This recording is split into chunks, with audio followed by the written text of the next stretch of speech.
Well, well, well. Hello, you lovely little rotters, and welcome back to episode 12 of the Careers Mare podcast. Can you believe that, Jacob?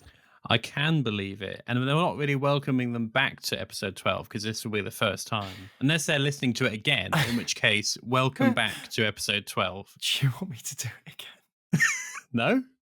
again? No, I Are don't. you sure? I don't want to erase your mistakes, Jordan. You need to learn from them. Welcome back to every episode because I'm sure you've listened to it already. You should have done. Yes. You started your journey listening to Charisma by listening to episode 185 with special guest, the reanimated corpse of Tutankhamun. And then you thought, I'm going to listen to the whole back catalogue. And here you are in episode 12 with Chris Sylla. Sylla. Yeah, Chris Sylla and her wonderful drums.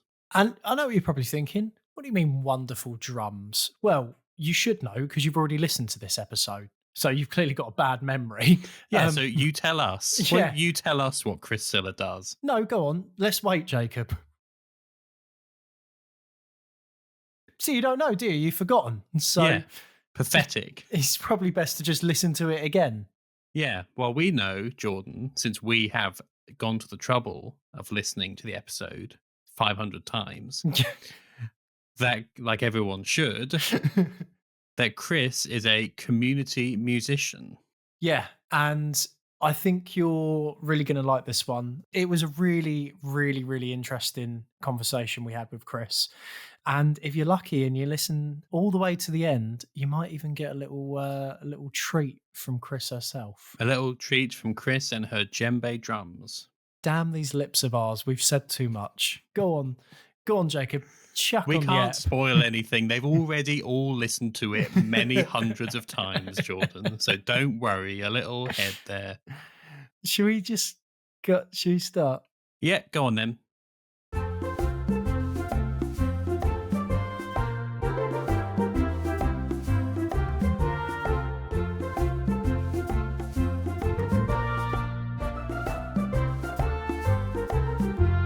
Hello, Chris. Welcome very much. I was about to say welcome very much, and thank you to the Careers Mare podcast. How are you doing today? I'm great, thank you. I've had a very nice day, not doing anything very much at all apart from chatting and catching up with people and doing a bit of pre-departure organisation. So it's been really nice. Yes, you said you were about to head off to Gambia, or the Gambia, as I've often heard it said. Technically speaking, it's the Gambia, yes. The Gambia is often referred to as West Africa for beginners. I mean, I am not a beginner. Yeah, what's the expert level African countries? Oh, blimey, something really tricky, I guess. Like, I don't know. I mean, Guinea, which is where my husband is from, is quite tricky if you're an independent traveller. I wouldn't go to Guinea on my own. It kind of depends where there's political instability as well, and Guinea, as in the Republic of Guinea, is quite volatile. You can only fly into the capital, and demos become riots quite quickly. Whereas somewhere like the Gambia, even when there was a coup, it was very polite, largely. So what are you going to be doing in the Gambia? I am going to be visiting some old friends because we did, in 2013, we made a CD in the Gambia. And some of the musicians that I used to work with are still there. So I'm going to be visiting them and their families. And I'm going to visit a couple of school projects that, a friend of mine got an MBE 2 days ago for services to education in the Gambia. Oh, wow. And I've got a couple of friends with school projects out there. I'm going to have a little tourist holiday on the river, and I hope I'm going to see hippopotami. I've never seen a hippo before. And then I'm going to go to Senegal and again visit some old friends. I mean, one of the things when I go to visit, sometimes I go with my husband, but this time I'm going on my own, is musicians I've worked with and some of the kids of musicians I've worked with, or people who've been drum makers or instrument makers for me. we have a day out, a kind of beach day out. So we collect everybody's kids. And we have this, I mean, the last time we did it, we were 29 people. There was a lot of us. We just That must have make you popular with the parents. Oh, it really Take them, does. take them. Take them, please take them. And they don't get much chance to do stuff like that because it is quite poor. So, and because we've done it for years and years now, you know, we can talk about when we did it last year and there'll be some new kids born. And, you know, you remember when Bubba was afraid of the sea, or do you remember when, you know, a senator was sick? Or, you know, it's a kind of lovely annual event. I mean, it's didn't happen in COVID because couldn't go. And some of those people, you know, I mean, the guy that I'm going to be staying with and his family, we feel like we're sister and brother to each other, and our relationship goes back, you know, more than 20 years now. So some very strong connections. That's amazing. So it's a combination of kind of work. I'm also wanting to get some new material, collect some more rhythms, collect some songs. I'm developing a set of resources called Everyday Africa for teaching with, and I want some little bits of video for that, and maybe some interviews with people. Might try and do a bit more writing on my blog. So it's a combination of work and holiday, and just having, because I'm going for 5 weeks, I'm going for quite a long time this time, and I just want a bit of time to hang out with people. What are the languages there? Is it English and French, or Well, are there English is tribal languages as well? There's lots of tribal languages. English is the colonial language in Gambia. French is the colonial language in Senegal. And then you've got a whole variety of tribal languages. I don't know how many tribal languages there are, but there are at least 5 main tribal languages. There's Mandinka, there's Wolof, there's Jola, there's Serahu. And Wolof is one of the languages they call a market language. So a lot of people, even if they're not Wolof, can speak Wolof. I mean, in Guinea, Susu is a similar thing. My husband is a Susu tribally, but a lot of people speak Susu, and it's the language in which you kind of say, you know, how much is that? And kind of, far too much, flouts off. Because everything is negotiable. You know, there's a lot more negotiating about, you don't have fixed prices and things. I mean, I don't speak any of the languages properly. I can sing in some of them. I've got kind of fixed, and I can say things like, you know, that meal was delicious. And I mean, when I first went to the Gambia and I was learning Wolof, I told a lot of women that I looked great in that dress because I was getting my teeth. And what a beautiful dress I was wearing, and how good a dancer I was.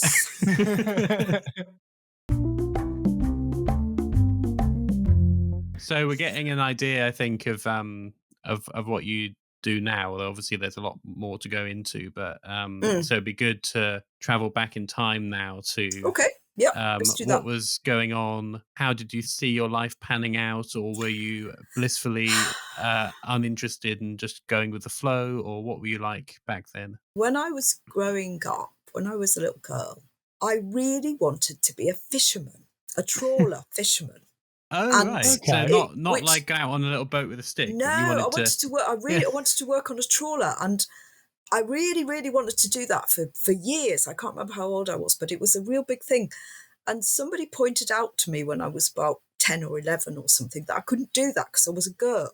And I think it was but I think it was one of my first kind of understandings of, all fishermen are men, there won't be any toilets for you. You know, it was kind of some sort of thing like that. And it was the first time that I'd really thought about that gender difference, I suppose, as a kid. And then I had a real hero worship thing for Jacques Cousteau. You might be a bit too young to know who Jacques Cousteau. I know the name, but beyond that, I'm foggy. If you think about David Attenborough and how people feel about David Attenborough, Jacques Cousteau was a scuba diver, and it was I suppose the first kind of television, sort of natural history television. It was all underwater. So he was this, you know, extraordinary kind of groundbreaking figure. So then I really wanted to do marine biology. But unfortunately, it turned out that I was really bad at science and maths. So that kind of countered out marine biology, I suppose. So it's like, oh, I can't do that because I'm rubbish at it. That I wasn't a science-based kind of person. I mean, I went to grammar school. I was the last year of the 11 plus. We weren't posh. I felt a bit fish out of watery in grammar school because people were posh and had pianos and things like that, which we didn't have. So then I got more interested in kind of art. In sixth form, I got very interested in ceramics, and I thought that I might do an art degree. Then I got pregnant. My daughter was born in 1982, so I just finished my A-levels. So then I did I had this very naive idea, that I could be a single parent and just carry on with everything. And after about a week, you realise that you really can't do that. It's just absolutely not how it works at all, unless you've got, nannies and et cetera, et cetera, et cetera.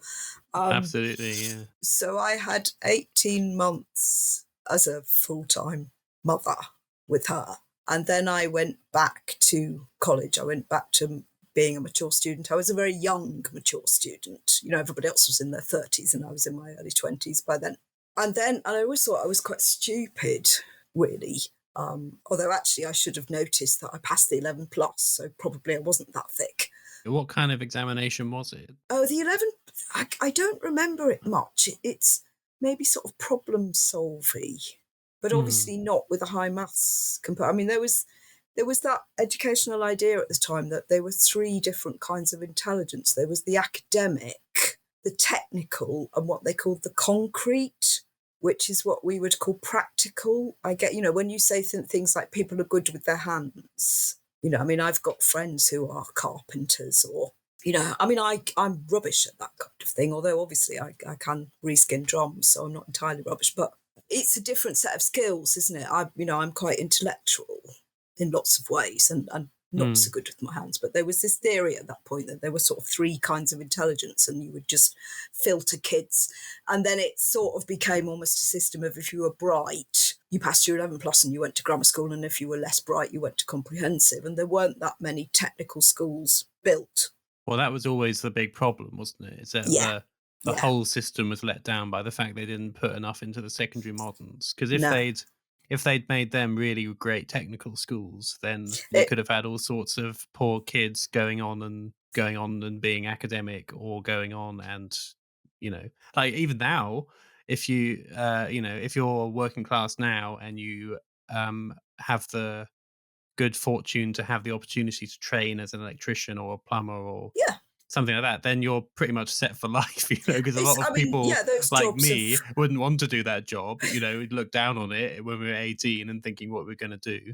But those, and especially skilled manual jobs like boat building or carpentry or something like that. Yeah, I'm glad you mentioned boats because I've been looking for an opportunity to bring us back to the thing you said about being working on a trawler because I'm still fascinated by that.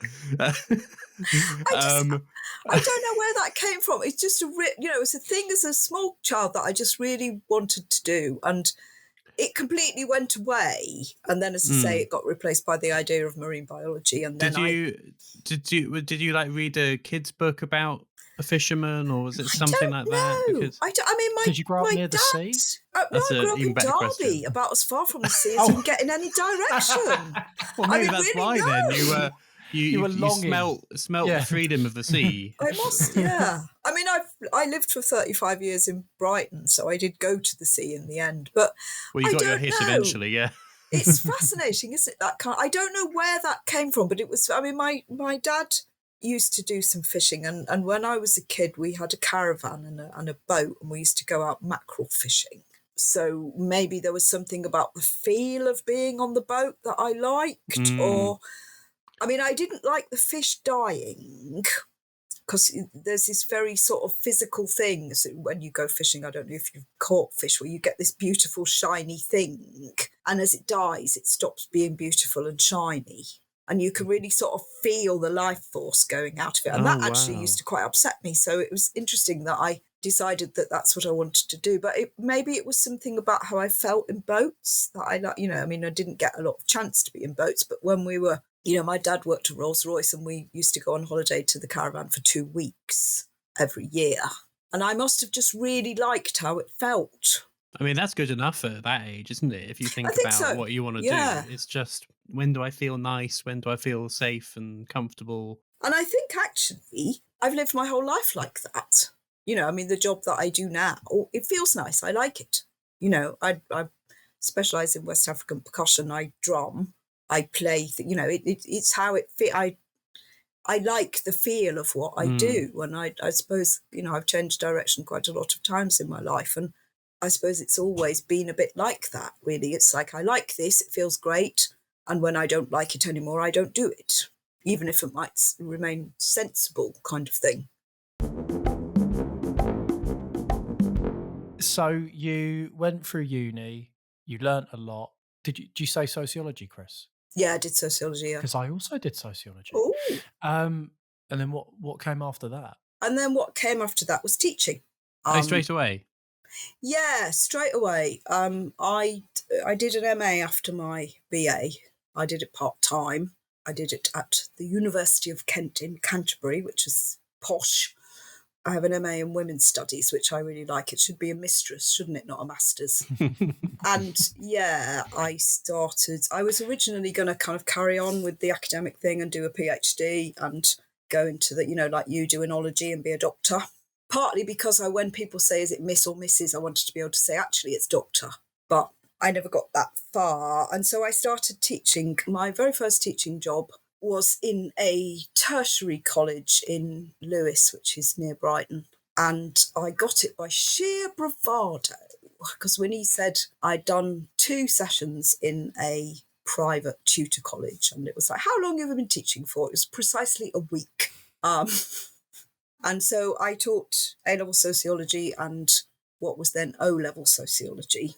And I had a whole variety of different teaching jobs. They were never permanent contracts. They were always termly contracts. So it was always very insecure Termly. work. Oh, wow. Sometimes they were yearly. And I started working for the WEA, the Workers' Educational Association, doing different kind of sociology type courses and women's studies type courses. I also taught on access courses, and I taught study skills on access courses and also kind of methodology. So, you know, look, I mean, I don't, having done sociology and not, as we've said, psychology, and so therefore having terrible maths, I didn't teach stats. And my speciality, or what sort of became my speciality, was what in those days was called adult returners. So, you know, people who were coming to study from jobs or who were wanting to study in order to get a bit further in a job. So a lot of nurses and fast track A-levels, so teaching A-level in a year to, you know, largely mature students. So I did about 4 years of that, different colleges, so a lot of running around. I also taught at Worthing Sixth Form College, little bit at the University of Sussex on their access courses. And a bit, actually, I did a bit of media stuff. I can't remember what the course was called. There were a couple of media courses, and they were sort of feminist style media courses. Of, you know, they had titles like deconstructing the male gaze, you know, that kind of stuff. But then you don't put it back together again. No, you don't put it back together, and you know you want it to be broken, really, Jacob, and on the floor in pieces, and then you want to stamp on it, really. And I got for the Workers' Educational Association, I was teaching evening classes, and I got to design some of my own courses, which was fun. And I did that for about 4 or 5 years, I couldn't remember exactly. And then I got glandular fever, and I was very, very poorly. And then I got what is now called ME, and I couldn't work.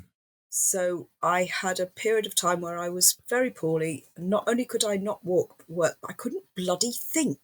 You know, and I'd always been a person who was a very intellectual, very kind of analysis-driven person, and I could barely get to the end of a sentence. So that was a very scary. What is it? I mean, I sort of know what ME is, but I'm not exactly. it's what's called chronic fatigue syndrome.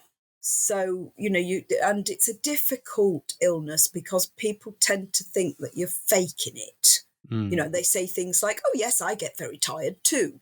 And when I had it, it wasn't quite so well known. I mean, I was very lucky because I had an excellent GP who said there is something wrong with you, or you are not just imagining, you're not just taking hypochondria to a new level kind of thing. So you get a lot of, there are words now like brain fog. I would get very muddled. I couldn't read, I couldn't concentrate. I would get very tired. I would go down the road to the post office and I'd have to stop and sit down a couple of times. I was scarily tired.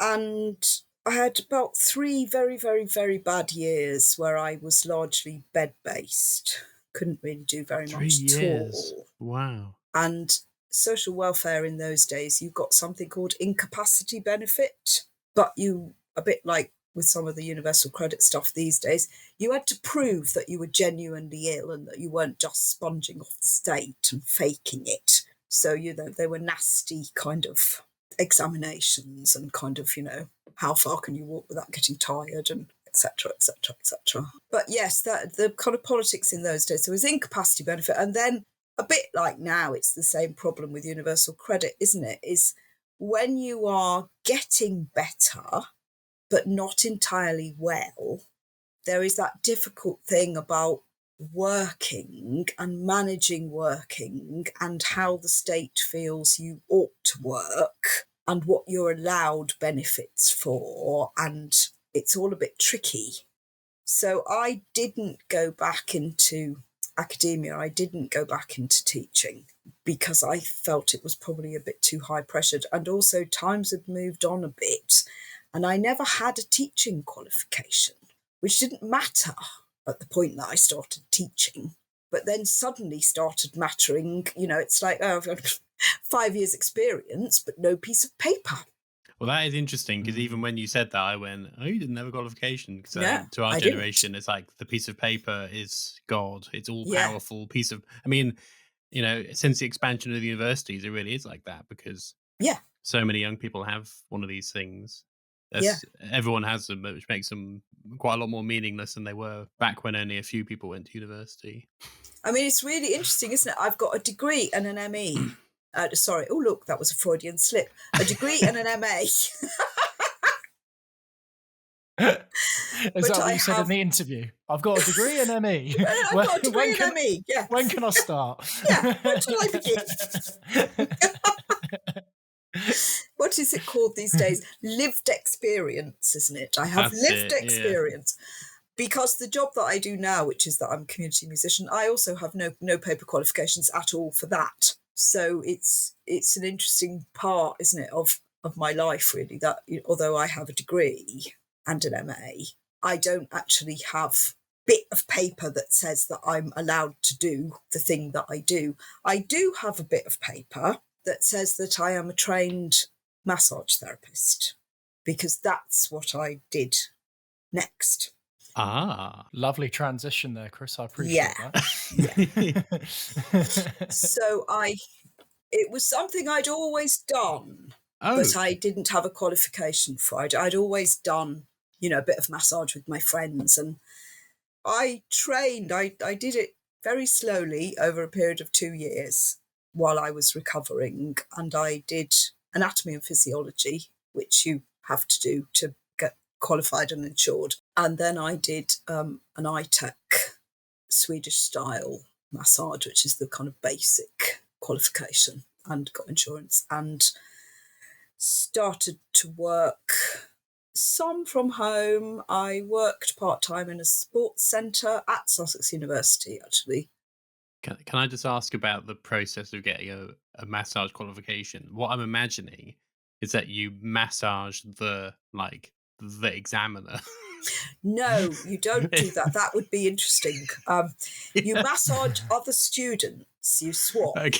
and the examiner, because I also then did some examining. Okay. And the 'Cause massage, that probably would be the most direct way of doing it, wouldn't it? Is the examiner walks in and just says, "Give me a massage," and if but then so, you'd then have that's my dream job. but then you'd have 21 people giving you a massage in one day, exactly. and you'd Brilliant. just not be able That to would probably be judge by agony about after a while, yeah. wouldn't it? Well, also you wouldn't be able to think. You'd be so relaxed. Wouldn't you? It's like, oh yeah, fine, yeah, I think you're all right. You might have You're skipped just my toes, but yeah, fine. you're all trying to get to the back of the queue, like, please let me be last. Please let me be Yeah. last.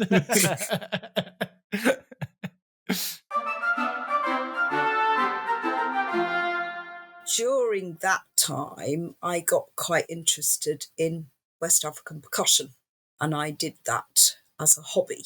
Where did that passion come from?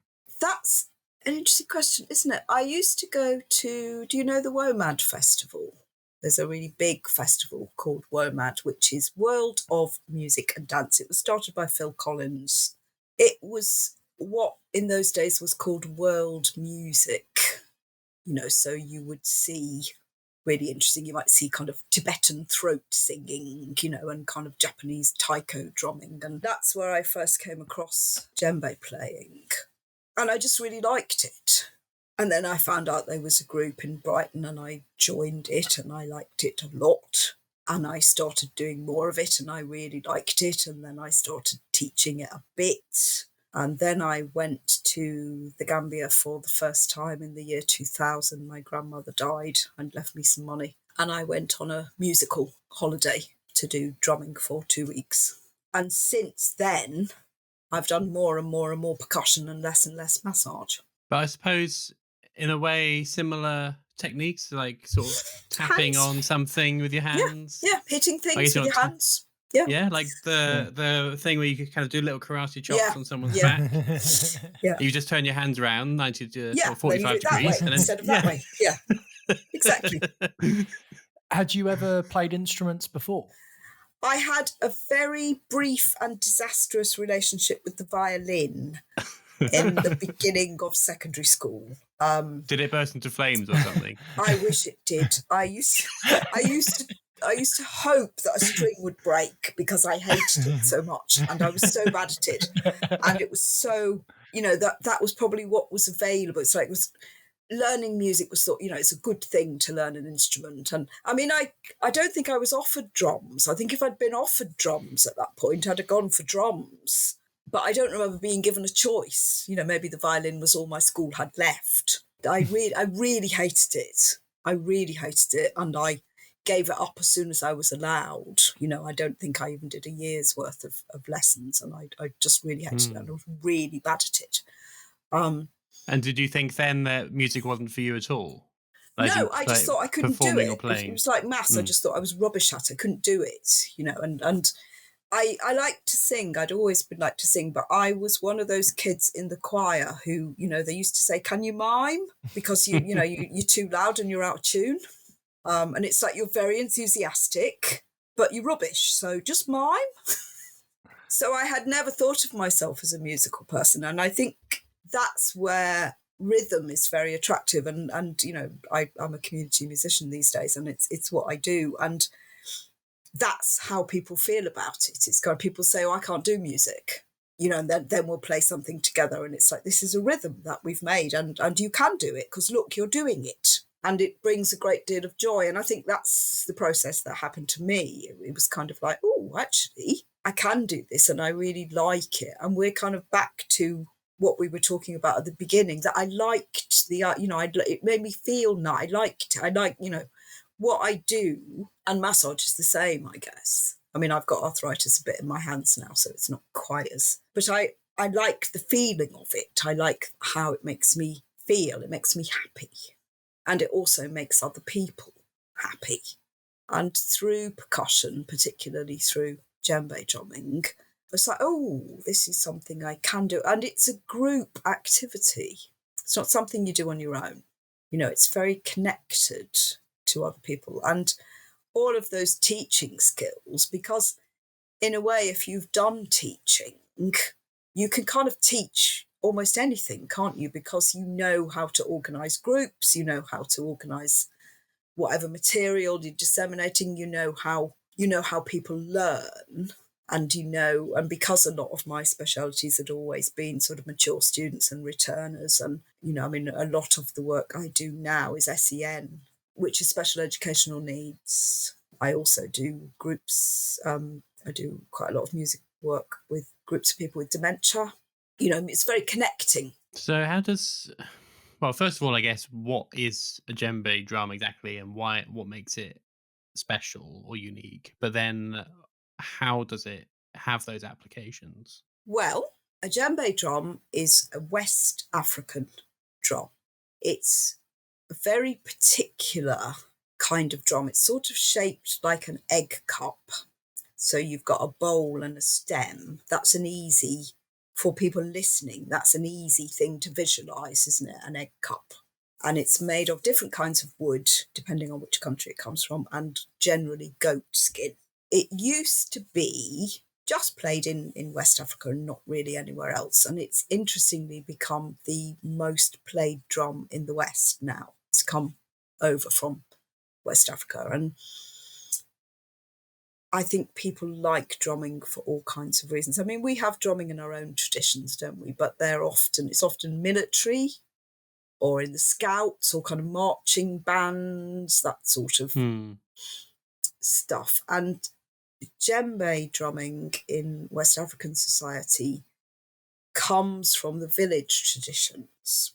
There are rhythms for planting, there are rhythms for harvest, there are rhythms for celebrations, there are rhythms for weddings.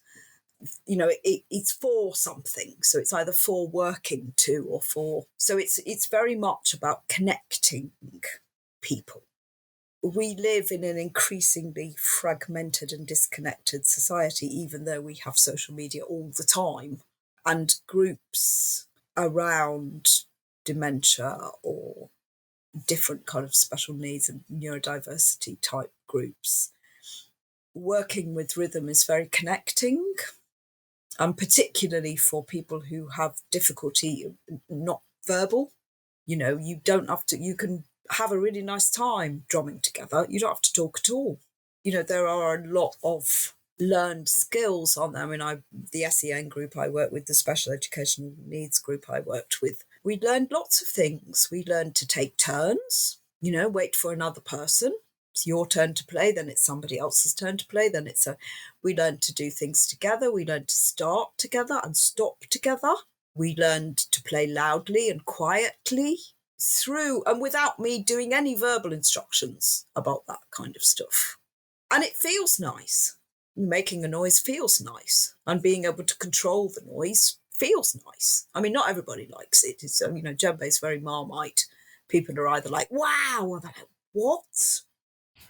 Is there something particular about the drum, the type of drum, that makes it particularly good for those applications? I think just that there's a lot of possibility with the djembe. You can make a variety of sounds, and it's reasonably portable and reasonably easy to play. I mean, technique helps. Whereas, and you use your hands. I think there is something very pleasing about interfacing with something with your hands rather than sticks or, and you're using your whole hand. You're not having to kind of play, like if you play piano, you've got to do quite difficult things with your fingers, haven't you? And if you play violin, you've got to be in a complicated sort of sideways relationship to the instrument, whereas you put this in front of you and you hit it with your hands. And I think there's something about that. I mean, I work with traditional drums. My drums are all wooden drums with skins on. And a lot of people who do community work with plastic things now, where I don't like that, because I think there's something about the organic nature of the percussion that is in its, they're quite beautiful things. You can, I mean, if you want to get spiritual about it, you're working with the spirit of a tree and the spirit of an animal, but you can have discussions about what kind of tree, and the feeling of them is very beautiful. They are nice things to look at, they're nice things to handle. My special needs group used to enjoy helping get them out the car, which one do I like best? They all sound different. So you've got a real richness of tone, a real richness of different sonic possibilities, I suppose. I mean, I don't just use drums. I do use other percussive instruments, and the percussive frog is incredibly popular in community music. It's a wonderful thing. The percussive frog? Yeah. I love how you very confidently said that. I Probably should have one. suspecting that we were going to not know what that meant. Yeah. It's kind of Guiro, but you have a frog with a... I should have one. I haven't got one because I'm not at home. I'll have to send you a picture. Although that won't help the listeners, will it? Well, we can put it on Instagram when we post the episode. So if you're listening and you're wondering what that is, go and have a look at our Instagram and look at mine. If you look at mine, there are lots of pictures of percussive frogs. I mean, in fact, what's your Instagram? My Instagram handle is Tumaranke. Oh, you're gonna have to spell that, I think. TOUM, M for mother, ARANKE, which is also the name of the band, and it's a Susu word, and it means outsider. Well, I'm looking at these little fellas, and I'm in love. Yeah, absolutely. I'm just looking at Google Images. Yeah. They're just the cutest little things I've ever seen. They are, yeah. They are this wonderful, wonderful things. And they sound, you go brr, brr, brr, with the stick, brr, brr, they sound like frogs. Everybody loves them. They are, for the community musician, they are the percussive tool of choice. They are utterly, utterly wondrous. I bet they're a crowd pleaser, aren't they? They are a massive crowd pleaser. Yeah. They really are. And I want to dash out and buy one now. So. Yes, I mean, I wish I'd taken up shares in some percussive frog manufacturing company because everybody goes, where do I get one? I know if you'd thought early on, you could have set up the original manufacturer. Oh, I could. Yeah, I could. It's a real shame that, 10 years ago I didn't think about this. Should have, would have, could have. Mm-hmm. Yeah. Mm. So you went from massaging to djembe drumming, and that's where you've been from that point onward? Yeah, I mean, there was a period of caring for parents, and that, although it's not a job as in a paid job, although it was actually because I was on carers allowance, so I spent 5 years of my life as what is called a family carer, and that probably is the hardest thing of everything I have ever done. It was really extraordinarily difficult, and all the skills that I had, I was looking after two elderly people. My dad had a stroke in 2017, a mild stroke, and was sort of mildly paralysed down the right hand side, which we as a family worked really hard and fixed. Anybody who's dealing with elderly people with stroke, I would suggest putting a Malteser where they can't quite reach it. It's a fabulous technique because they'll try really hard to reach. So eventually they reach it. Do you tell them that you've put it there, or do you just leave it there? Yeah, you say there's a Malteser for you. I mean, you move it closer if they really can't do it. You put it in their mouth, but Yeah, that does feel a bit cruel after a while. Yeah. You wait 3 years, they still can't get the Malteser. You get your revenge for all the times they were horrible to you when you were a child. But all of those kind of little tricks, I mean, we, as a family, we worked really, really hard with him to make sure he got his mobility back. I mean, his right-hand side was never quite as good again, but he could. We used to also give him his electric shaver, and the first time he tried to use it, nearly took his eyebrows off, but I just thought he can't hurt himself with it. And they're all automatic movements, aren't they? He'd shaved himself every day. Obviously, he was in his mid-80s when he had the stroke. And when he came out of the hospital, I moved my entire life from Brighton back to Derby to take care of him. And we thought he would probably live about 6 months, and he lived for 5 years. So that was quite an extraordinary period of it. It was really hard. It was really, really hard. It's much harder than parenting, partly because what you're doing is you're holding a space for death, aren't you? You're not holding a space for you know, they're going to grow up and leave, and you're going to watch them do great things, and it's all going to be wonderful. You're holding a space for, I mean, my dad didn't want to die in the hospital. You know, he wanted to be in his own home, and he died at home where he wanted to be with us. So he had, you know, it's difficult to say that he had a good death. He had the death he wanted, and he was with his family and spent the last part of his life where he wanted to be. You know, I mean, he was also type 2 diabetic, and he was quite disabled. He was 96 by the time he died. So, you know. Wow. It's not a bad innings. Pretty good innings, run. isn't it? You know. Yeah. He'd been an engineer, so we got over various. It's like nobody wants to use the Zimmer. It says old Git, doesn't it? But if you kind of go, oh, isn't this a clever piece of engineering?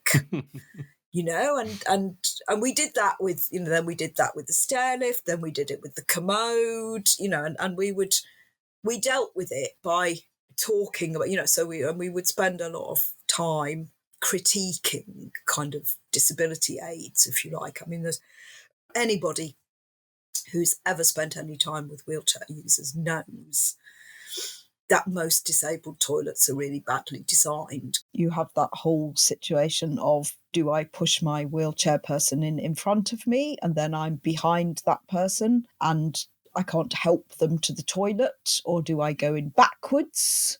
Very often the kind of grab rails are in the wrong place in relation to either the loo or the sink, you know, and my dad having engineering training, one of the ways of getting over the kind of awkwardness and horribleness of that was just to do a critique of, you know, this one's, and actually I looked after my dad for so long that he started saying it's a bit shit because I say it's a bit shit.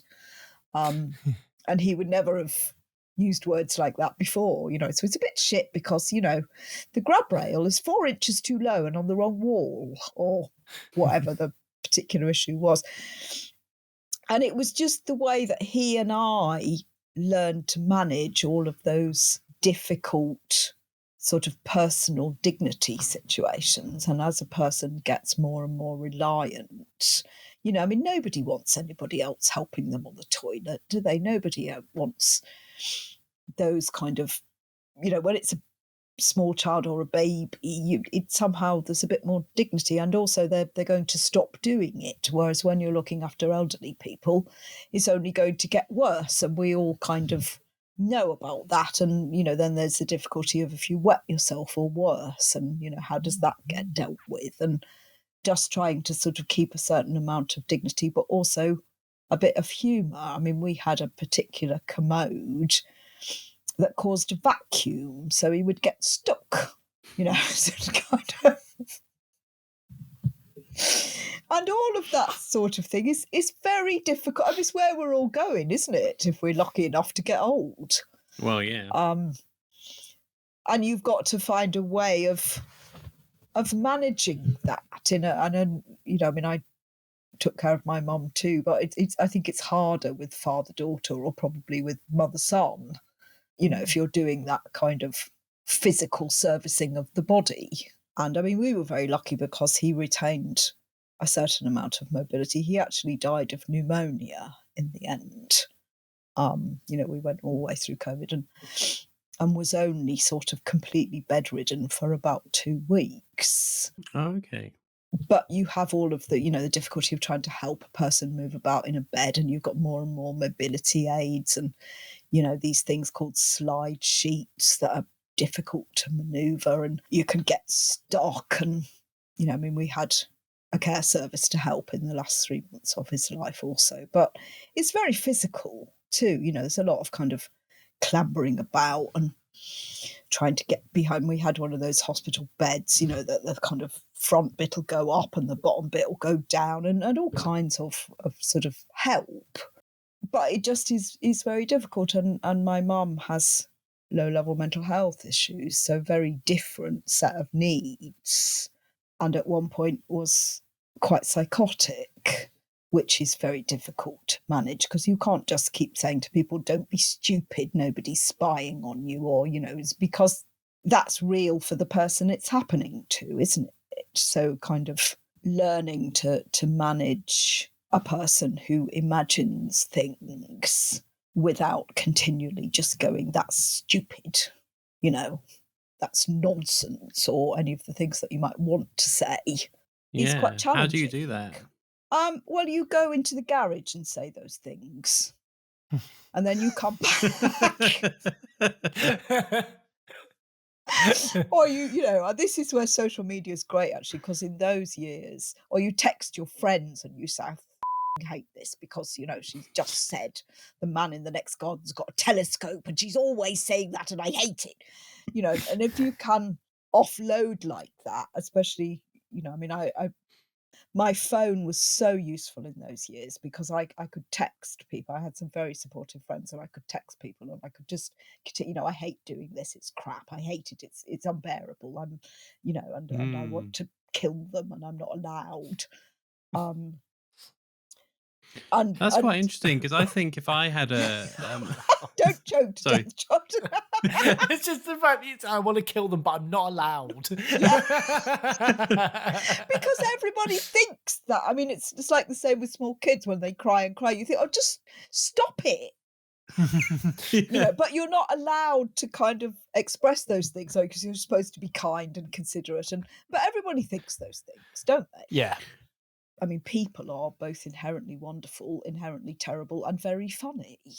Sometimes all at the same time. There were some situations with my mum that were both awful and completely hilarious. And some of them now I still can't bear to think about, and some of them just make me wet myself laughing. And some of them have both of those feelings attached to them at the same time. And certainly with my mum, I used humour quite. I mean, she used to go into a sort of semi-catatonic state sometimes. And she'd always loved cracker jokes. So I would sometimes just do that. Why aren't shellfish any good at charity? No, so I've given the punchline away. Why aren't oysters any good at charity? Because they're shellfish. Because they're shellfish. And just something like that would sometimes, break the state she was in. Sometimes it didn't work, but sometimes it did, because she had always really liked cracker jokes. And I would sometimes do, unreasonably good days with her when she could cope with it. It's like, how fast can we get from your anxiety and then the world will end? It's a series of kind of leaps of humour. And there was, a certain amount of having to go in the garage and have 5 minutes, or, going out and pruning the hedge. Very, very, very, so I'm not doing it. We're going to do it with hand tools because I need. And that's where I wasn't working very much. But, drumming can be very helpful because you get to hit something really hard. I was going to say, I can imagine that can be quite cathartic doing something like that. Yeah.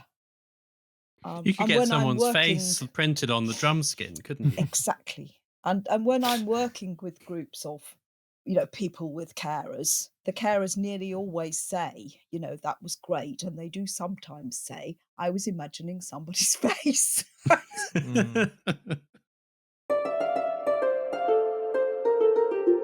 The final section of the podcast is where we work out what your dream job or career would be. Yeah. I mean, I was thinking about this because when we had a very brief pre-podcast conversation, I said it's the job I've got, but better paid, didn't I? Yes. And you said you're not allowed to do that. And I was thinking about it. I was thinking, yeah, if I really could do absolutely, if money was no object, because we're talking ideal here, aren't we? So what I would really like to do, I think, is have like a community centre that was then linked to a community centre in the Gambia and another one in Guinea and another one in Senegal, where I could run lots of exciting things. So I could do lots of fabulous musical things, but I could also have, I'm combining all my fantasies here, or not quite all, because there's no fishing in it. Don't worry, I'm waiting for my opportunity to bring fish in. Okay, so. Yeah, I'll get you. So then there would be a bookshop with a cafe. I mean, I know that's a thing these days, but the kind of, so there would be lots of lovely things. There'd be a community centre that I wouldn't have to pay the rent for. I would own the building and I'd have loads of staff, so it wouldn't be stressful. And we'd be able to do lots of wonderful activities with the local community, but also have links to projects in those other countries. And there would be a recording studio so that people could do that kind of thing. And they could do nice podcasts as well. Thank you. And then I could spend half of the year here doing that and the other half of the year in West Africa when it's cold and wet and horrible here, doing the same kind of thing over there. And maybe not teaching people to make podcasts because I don't know how to do that. But Well, Chris, I'm going to cut you off because, like you said earlier, you said you don't know how to do it. You're doing it right now. So, just like you said to the people in your class. Yeah, I'm not doing the technical bit though. I'm letting you do the editing later. So I think that's how my dream job would work. But it would have to be money no object. I think we assume generally that you can name your price and obviously have all the buildings and staff and Yeah. what. Yeah. Because the difficult bit is scratting about for grant funding.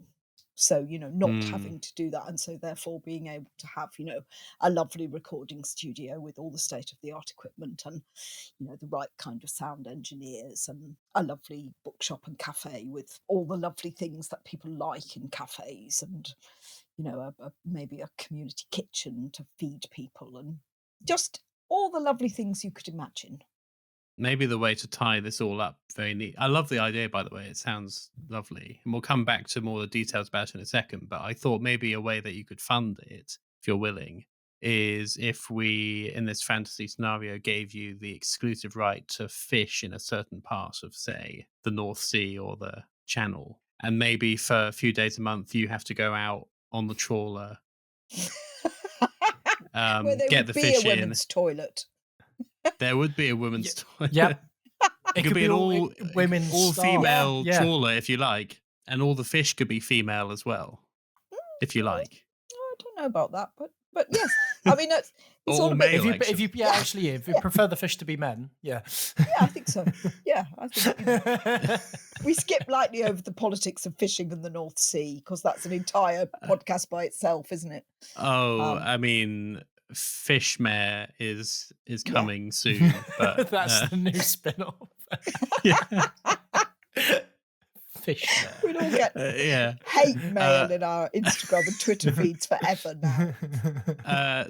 Now, at the other end of your career, from when you were wanting to be a fisherman or fisherwoman, do you still have a curiosity about trying it out?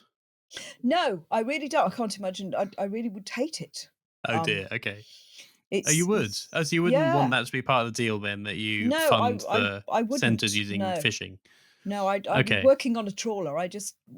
Blood and guts and, cold wind and feeling seasick and having to negotiate international fishing rights with dangerous Russians. No. Well, if what you were asking for was less selfless, I might be tempted to push this point a bit, but okay, I'll give it to you. You don't have to go out on the trawler. We'll just say that if you ever want to try it out just for like one day, okay. Just to say you've done it. There'll be staff there to look after the shop while you're away, and you can just say, "I'm off out to the North Sea for the day. See you later, people. Can you take that djembe session for me while I do that?" What would you what would you call this centre? Now that's an interesting question, isn't it? Because you could name it after your. I'm going to remind myself of the name and then. Oh, Tumuranke. Yeah. Yes, I guess. Yeah, I guess it could be. So it could be Tumuranke Kunda, because in West African, I can't even remember which language it is, and I think it goes across. It means house of. So Tumuranke Kunda would be the house of Tumuranke, the house of the outsiders, which would be rather lovely. Yeah, I really that would like work that. because then all of the centres could be called that in all of the countries. Yeah. And that's got a really nice kind of inclusivity to it, hasn't it? It's like all of you who feel like you don't belong, because we've all got areas where we feel we don't belong, haven't we? Well, You yeah, know, especially I think if you, like you say, if you've got a community kitchen aspect as well, it's going to be yeah, opening up to, well, because I'm at, would there be an aspect of like feeding the local homeless there population and absolutely things would. like that? Yeah, Yeah. there absolutely would. So that, Yeah, that sounds like the perfect name, that all encompassing like yeah, feeling of, you're all yeah. welcome here, you know? So something like the Real Junk Food Project in Brighton, which does that. Mm. Um, but yes, everybody's welcome. Everybody's welcome, and everybody's got something they can give as well as something they might need to take. Because people, those community kitchen projects are often wonderful, aren't they? Because people find out they can cook, or they can do a bit of washing up, or they, and same with we better have an improv room as well, or a theatre room, because again, that brings out You're really qualities looking in out for people. us here, aren't you, Chris? Well, not just you, but yeah, I think so. Because that's That's really another nice. area, Yeah. isn't it? That you can find that you're Yeah. funny, or you can tell stories, or you can make people Mm. laugh. And that's a massive gift, And isn't amateur it? dramatics as well is a great community Yeah, thing as well, isn't it? So that be a space for yeah. that. So there can be space for that. So it needs to be quite a big building, I think. It does, yeah. If some reason I'm Mm. imagining it only has one floor, but it's very flat and very sprawling, like I don't know, like an old-fashioned school or something, where it's Yeah, but nicer than that. Not those colours. I don't want institutional colours, thank you. Murals on the outside. on the outside and on the inside, I think. Oh, okay. I think lots West of, African some style. West African. We could have themed rooms. We could have a West African room. We could have primary school kids doing murals. We could have a undersea Jacques Cousteau room with lots of. That's where the fish and And an things would come aquarium. in. An aquarium, Yes. yes. Let's have an Yes. aquarium. The fish make it. You've Yeah. made it, fish. I imagine Brighton would probably be the perfect place for that. But I mean, I'm I even think thinking Bristol because the street art in Bristol is amazing. it's great, But isn't I'm it? sure it's the Yeah. same in Brighton, isn't it? Yeah. Well, and maybe one in Brighton, one in Bristol with a tunnel. We could do you a tunnel. A tunnel with a train or something else. A minecart. Oh, A mine. something quick and easy. Yeah, a train. Yeah, Nice, train. fast train. Nice and comfortable. And I guess since this is a fantasy, you could have trains going to Gambia and Senegal And Guinea I was thinking Senegal. that actually. Guinea. How were you going to get Yes. there? Yeah, a whole But yeah, that network of makes sense. tunnels. That would be Yeah, fab. this is great. The outside of tunnels. Oh, The outside of I like tunnels. that. Yeah. It's getting That better and sounds better, isn't cool. it? Yeah. You'd probably have to keep Mhm. the tunnels to the West African country secret, though, because I could imagine that people will be after you wanting to use it for other purposes. No. It's just for Community centre visitors people. Yeah. and guests and people Yeah. who are. Toomaranke. Just for Toomaranke people. I like this. An underground network of art. Yes. A secret underground network of secret art and underground community. network of, yes, artists and podcasters and guerrilla street art people of various sorts. Well, I can't really think of anything else that would improve this. No, 'Cause it's you've pretty got- good, isn't it? Oh yeah, it's I mean, pretty. if you're It's a happy, pretty sweet Chris. deal you've got there, Chris. If Yeah. you're happy, then we're happy. I mean, I'm that's Delighted. Can we start next week? Oh no, I'm going away. Should we? Can we start when I come back? I Yeah, come back yeah, with the. you'll have your honour- 5 weeks. We'll honour your existing leave, and then you can start. Yeah, okay. 6th But of I think, February. yeah. I'll be back in the UK on 6th of February, so we could start this Okay. maybe on the 9th. Give me a couple of days to, rest up a bit. Get over the jet lag. Yeah. That's going to confuse some people listening because actually that's a day after this episode was going to come out. So Yes. Well, it's good to Oh leave no, them a confused. peek behind the curtain. yeah, because guess what, listeners? We don't record these on the same day we release them. Oh, trade secrets, trade secrets. Yeah, it's actually 2014 now when we're recording this. We've been well ahead. Well, I think we can shake your hand, Chris, on this job offer. Absolutely, yes, absolutely. So shake, shake, shake. Congratulations. Thank you very much. Hope you have a lovely holiday before you start. Yep. And I hope you'll let us come in and use your podcast studio in your absolutely. complex Yes, at some point. Absolutely. That's On the condition that we have djembe drums somewhere in the Yeah. episode. Great. Well, thank you. I hope you've enjoyed it. It's been a lot of fun. Great fun. I've really had I've had a great time. Thank you very much. It's Oh, been great. really, really enjoyable and a fabulous way to spend a couple of hours. Thank you, Chris. Really glad you've enjoyed it. Really appreciate it. Yeah.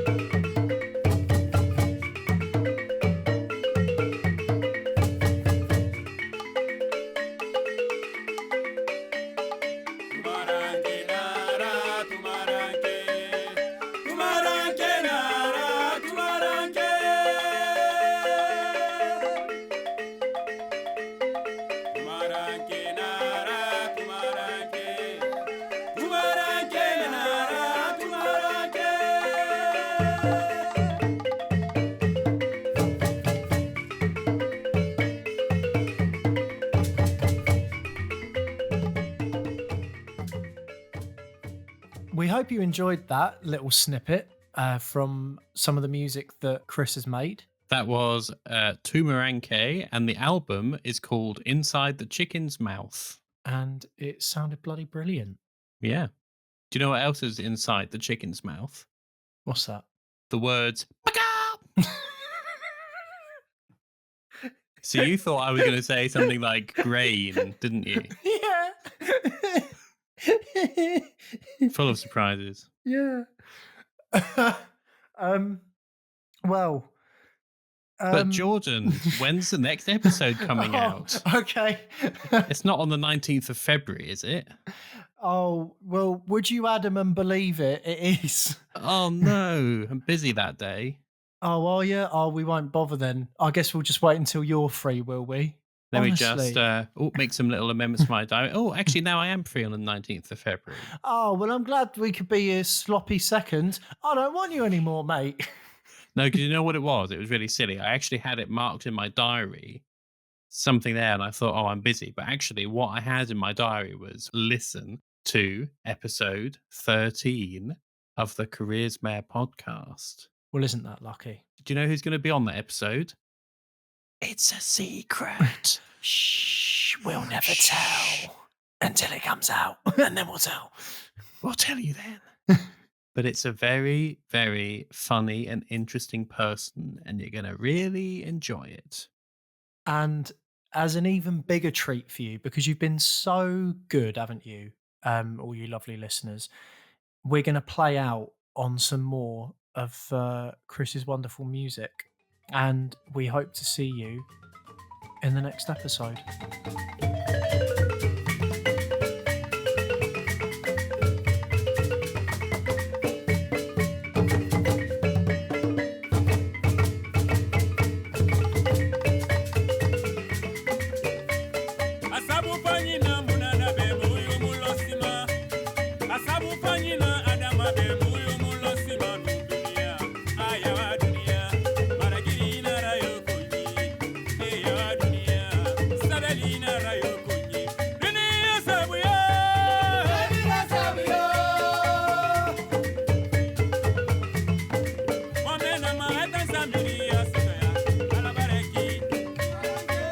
Sabana